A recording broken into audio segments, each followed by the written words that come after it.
In this next tutorial, we will show you how to update or edit the header on your website. First, we will use our mouse cursor to visit the front end of the website.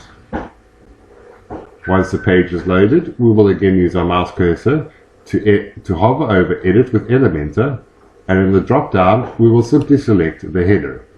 I will open this in a new tab, and for the time being, I will drag this tab across so that I have the back end on my left-hand side.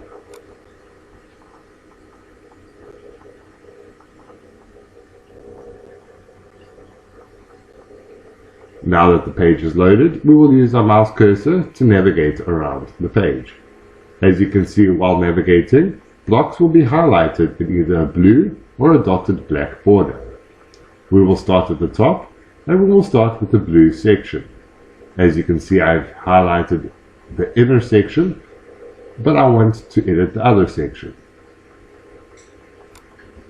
Again, I will use my mouse cursor to find the section, and I will simply select Edit Section by selecting the 6 dots at the top. By doing this, the window on the left hand will appear, and as with our previous tutorials, we have our layout options where we can change the stretching of the section, the content width, edit the column gaps, the height, vertical alignment, and so forth. We can also see that in our structure we have this currently set to 100%.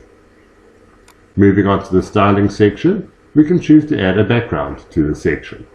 By selecting Classic and choosing our color, we can choose the color that we wish. As you can see, it is not changed and is conflicting with another color somewhere else. We will set this back to default, and as you can see, we can also add an image by simply selecting the image and saying Insert. Moving on, we can add scrolling effects and mouse effects to the section, as well as add a background overlay and a border.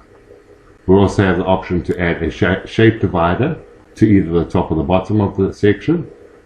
And in the advanced section, we have our margin and padding, which we have covered in a previous tutorial. Please note that you will not be required to really fiddle with this, as it is for more in-depth development. Moving on, now that we have covered the section, we will move on to a column. As you can see, the column is indicated by the dotted border, and by selecting the Edit option, the window on the left appears. Again, we have our layout section where we can change the column width, vertical alignment, horizontal alignment, and so forth. And in our styling section, we can change the background.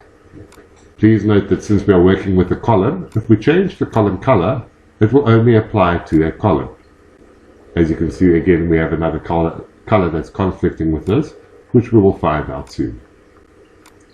We can also add an image to the background, as well as add scrolling effects and mouse effects, a background overlay, as well as a border.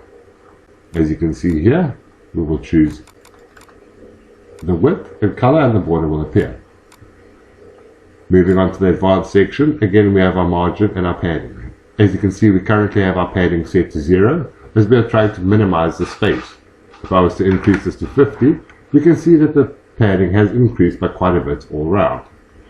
I will set that back to 0, and we will continue. Next is the motion effects, where we can add scrolling effects, mouse effects, as well as an entrance animation that only applies to this column. We'll set that back to default. And in the responsiveness, attributes, and custom CSS section, you do not need to worry about. Now that we have covered the column, we will move on to an actual widget.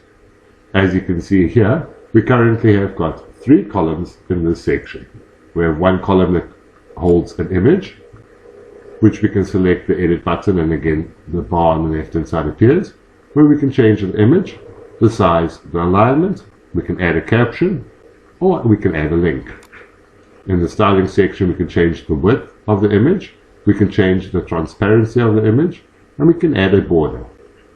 Lastly, in the advanced section, again we have our margin and padding, which is set to nothing at this point. Moving on to another widget, we will simply use our mouse cursor to select the Edit button, and again the window appears on the left. In this case, we're editing a navigation widget. Here we can choose which menu we wish to display, the layout, the alignment, the pointer, the animation for the menu, the sub-menu indicator, as well as the mobile settings. In the styling section, again here we can change the typography, which includes the font, the size, the weight. We can transform the text, style it, and add decoration. Moving on, we can change the text color, as well as the pointer width, padding, and so forth. We also have an option to edit the drop-down. As seen here, the preparatory and college grades are the drop-downs. Here we can change the text color, the background color, and the typography.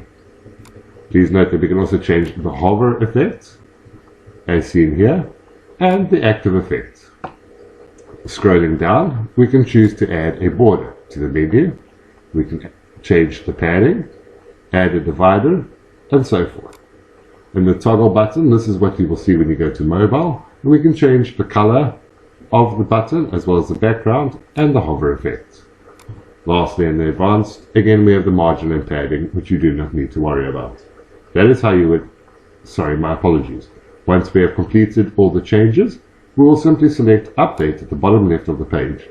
That is how you would edit the header of your website.